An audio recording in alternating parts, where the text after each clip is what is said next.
Yun mga kaibon, welcome back ulit sa ating channel.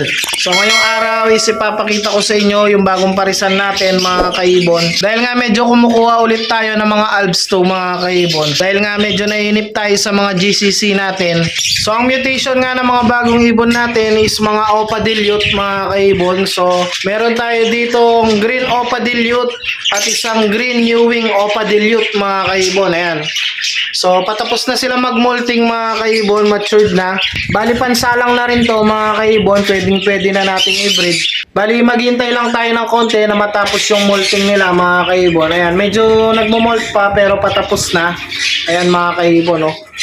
So magandang klaseng ibon din to mga kaibon, mga Opa Dilute. So isa yan sa mga Alps 2 natin, and then yung kinuha natin nung nakaraan, yung mga wild type perso. And then yung mga Project Lutino Opa natin mga kaibon. So bali 3 pair pa lang naman yung Alps 2 natin. Kaya nagdadagdag tayo ng konti mga kaibon. Siguro mga 2 pair na lang yung kukunin natin mga kaibon. Dahil nga hindi naman masyadong marami yung cage natin. Dahil nung nakaraan nga is in-out natin yung mga cages natin nung nag-quit tayo sa Alps 2 mga kaibon. So ngayon medyo binabalik natin yung mga Alps 2. Pero yung mga piling mutation na lang mga kaibon. Bali nagpasok pala ako ng cage dito mga kaibon, dito sa aviary. Ayan. So kung makikita nyo yung aviary natin, dahil nga medyo masikip sa labas mga kaibon dahil walang space. So kung sa labas kasi natin ilalagay, matatakpan yung mga GCC natin mga kaibon. Kaya dito na lang natin linagay yung 4 na cage mga kaibon. Mga single cage lang naman to, ayan.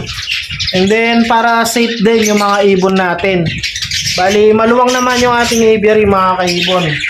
So bali gagawin na rin natin tong flight cage.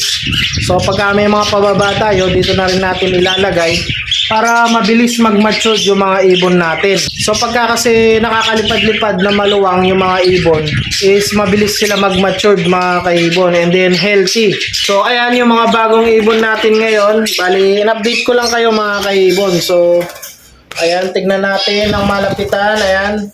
So back to back Dilute Opa mga kaibon, green Ewing Dilute Opa, and then green Opa Dilute mga kaibon. So sa gantong parisan mga kaibon, lahat ng yaanak nila is dilute dahil nga back to back dilute. And then lahat ng yaanak din nila is opaline mga kaibon dahil nga parehas din silang opaline. So lahat ng yaanak nila is dilute opa. So magkakatalo lang tayo dun sa Ewing mga kaibon. Dahil nga Ewing yung isa, so may chance silang maglabas ng Ewing Opa Dilute at normal green Opa Dilute mga kaibon. Ayun, bali sa mga susunod na araw lalagyan na natin sila ng nest box para medyo masanay na sila sa nest box mga kaibon dahil nga matured na rin yung mga ibon na to. Kaya pwede na nating isalang mga kaibon. So update ko na lang kayo ulit sa mga susunod nating videos sa mga ibon natin dito at sa mga ibang breeder pa natin dito mga kaibon. Bali in-update ko lang kayo ngayong araw sa mga bagong ibon natin. So hanggang dito na lang muna. Huwag nyo kalilimutang mag-like, share, and subscribe. And i-click nyo na rin yung notification bell para updated kayo sa mga susunod pa nating videos. So happy breeding sa inyo mga kaibon. And ingat!